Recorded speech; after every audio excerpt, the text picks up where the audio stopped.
नमस्कार. शेतकरी हवामान अंदाज या यूट्यूब चॅनलमध्ये मी युवराज खाडे आपल्या सर्व शेतकऱ्यांचे सहर्ष स्वागत करीत आहे. तर शेतकरी मित्र, आज 24 तारीख आहे आणि सध्या 24 तारखेपासून तसं तर 23 तारखेपासूनच वातावरणात खूप बदल झाला आहे. वातावरण ढगाळ झालं आहे. तसेच 25 आणि 26 जास्त करून 26 तारखेला वातावरण जास्त ढगाळ राहणार आहे. आणि शेतकरी मित्र, खास म्हणजे जास्त घाबरण्याचे कारण नाही काही जिल्ह्यातील शेतकऱ्यांनी, कारण वातावरणात परत सातत्याने बदल होत आहे. ज्या साईडला महाराष्ट्रामध्ये पाऊस बऱ्याच जिल्ह्यामध्ये जास्त दाखवला होता, अशा जिल्ह्यामध्ये परत सध्या आज म्हणजे आज 24 तारखेला थोडे वातावरणात बदल होऊन पाऊस हा कमी तारखेत आहे.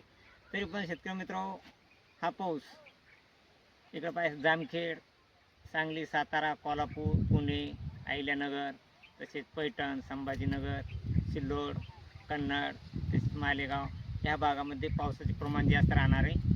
आणि सांगली, कोल्हापूर या भागामध्ये जो पाऊस जास्त दाखवला होता, तो पाऊस सध्या पावसाचे प्रमाण हे कमी झाले आहे, कमी झाले आहे.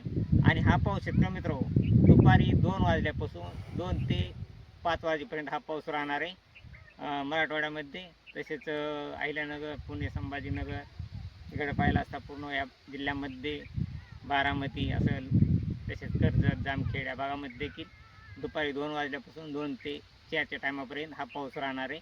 आणि ज्या भागामध्ये जास्त पाऊस राहील तेथील शेतकऱ्यांनी थोडे आभाळ जास्त आल्यानंतर जर तुम्हाला वाटलं पाऊस हा अति पाऊस येणार आहे, त्या टायमाला ज्या ठिकाणी अति ढगाळ वातावरण राहील आणि पाऊस येण्याची शक्यता आहे आपण सांगितले जिल्ह्यामध्ये, त्या ठिकाणी दुपारी पाऊस येणार असल्यामुळे गारा देखील पडू शकतात. तेथील शेतकऱ्यांनी थोडे सावध राहा, कारण हा पट्टा सांगली, सोलापूर, कोल्हापूर या भागामध्ये पावसाचे प्रमाण आहे. तसेच जत, पंढरपूर या भागामध्ये पावसाचे प्रमाण आहे, पण थोडेफार पावसाचे प्रमाण हे कमी झाले आहे.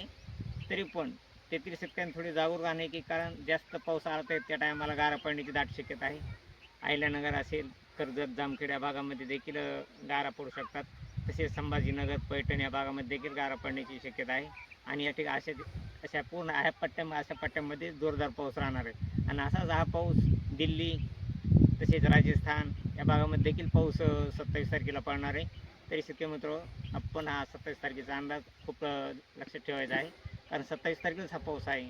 26 तारखेला आभाळ जास्त ढगाळ राहणार आहे आणि 26 तारखेला पावसाचे प्रमाण सध्या जे दाखवत होते ते पावसाचे प्रमाण नाही. फक्त हा पाऊस बेंगलोर, तेलंगणा, तसेच केरळ या राज्यामध्ये 26 तारखेला पाऊस आहे.